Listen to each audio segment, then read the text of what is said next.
মমতা বন্দ্যোপাধ্যায়ের কথা শুনবো না, দিদির কথা শুনবো না, আমি মারবো, এটা উনি আজকে বলছেন। আপনারা ভাবছেন উনি এই রকমই রাজনীতি করেন, মেরে ফেলবো, কেটে ফেলবো। পরিযায়ী শ্রমিকদের অন্য রাজ্যে মারা হচ্ছে। ঠিক ব্যবস্থায় রাজা বলে কিছু হয় না, গণতান্ত্রিক ব্যবস্থায় মানুষ শেষ কথা বলে। তুমি নিজে দাঁড়িয়ে মেরে ফেলবো, পুঁতে ফেলবো। পশ্চিমবাংলায় যারা কাজ করছে তাদেরকেও বাংলা পক্ষ মারে, এটাও আমরা পছন্দ করি না। গুজরাটের মুখ্যমন্ত্রী এসে ডেকে নিয়ে গেছে নাকি কাজে যাওয়ার জন্য? ঝাড়খণ্ডের মুখ্যমন্ত্রী এসে ডেকে নিয়ে যায়? আপনার থেকে বড় মস্তান অনেক পশ্চিমবাংলায় ছিল, 34 বছরে তারা শেষ হয়ে গেছে। আপনার এইসব কথাবার্তা মেরে ফেলবো, পুঁতে ফেলবো, এই ভয়ে কেউ জুজু হয়ে নেই বলে। ওনার নাম হচ্ছে তো রাজা, এবং ওনার ছাত্র রাজনীতি থেকে শুরু।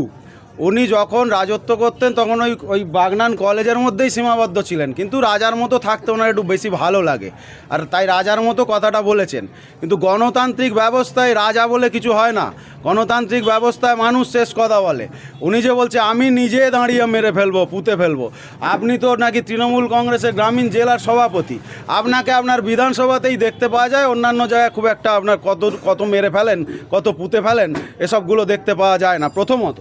দ্বিতীয় কথা, উনি কি বলছেন, পরিযায়ী শ্রমিকদের অন্য রাজ্যে মারা হচ্ছে। নিশ্চয়ই কোনো পরিযায়ী শ্রমিক কোথাও মার খাক, এটাও আমরা চাই না। আর তেমনি বিহার বা উড়িষ্যা থেকে এসে পশ্চিমবাংলায় যারা কাজ করছে তাদেরকেও বাংলা পক্ষ মারে, এটাও আমরা পছন্দ করি না। আর পরিযায়ী শ্রমিক কেন হচ্ছে? রাজাবাবু, আপনার বিধানসভা থেকে অসংখ্য ছেলে কেন গুজরাটে কাজে গেছে? গুজরাটের মুখ্যমন্ত্রী এসে ডেকে নিয়ে গেছে নাকি কাজে যাওয়ার জন্যে? ঝাড়খণ্ডের মুখ্যমন্ত্রী এসে ডেকে নিয়ে যায়? আজকে কি মহারাষ্ট্রের মুখ্যমন্ত্রী এসে আমাদের রাজ্যের বেকার ছেলেদের ডেকে নিয়ে যায় নাকি? রাজাবাবু, আপনি আপনার মুখ্যমন্ত্রীকে বলুন না, আমরাও তো চাই কলকারখানা যদি হতো, এই রাজ্যের ছেলেমেয়েরা অন্য রাজ্যে যেতও না, কাউকে মারও খেতে হতো না, কোনো একজন মার খাক, আমার রাজ্যের বাঙালি হিসাবে আমরা কেউ এটা সমর্থন করি না। কিন্তু আপনি যে বলছেন মমতা বন্দ্যোপাধ্যায়ের কথা শুনবো না, দিদির কথা শুনবো না, আমি মারবো, এটা উনি আজকে বলছেন। আপনারা ভাবছেন উনি এই রকমই রাজনীতি করেন, মেরে ফেলবো, কেটে ফেলবো। কিন্তু হ্যাঁ, জেনে রাখবেন, তখন ওখানে একজন লাল শাড়ি পরা নেত্রী ছিলেন, বামফ্রন্ট ক্ষমতায় কিছুটা হালকা দিয়েছিল বলে আপনি কলেজেও ছিলেন, আর তার পরবর্তীকালে আপনি একটা এমএলএ হয়েছেন।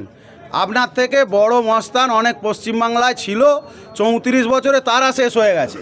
আপনার এইসব কথাবার্তা মেরে ফেলবো, পুঁতে ফেলবো, এই ভয়ে কেউ জুজু হয়ে নেই। পশ্চিমবাংলায় বাগনানেও কেউ জুজু হয়ে নেই। আমাদের রাজনৈতিক কর্মকাণ্ড কিছু চলছে, সব জায়গায় চলছে। আজকে বাইনানে হলো, আগামীকালকে বাগনানেও আপনার বুকের ওপরে দাঁড়িয়ে ভারতীয় জনতা পার্টি সভা করবে, আমাদের বিরোধী দলনেতা শুভেন্দু অধিকারী আসবে। ভয় দেখিয়ে বেশি দিন হয় না।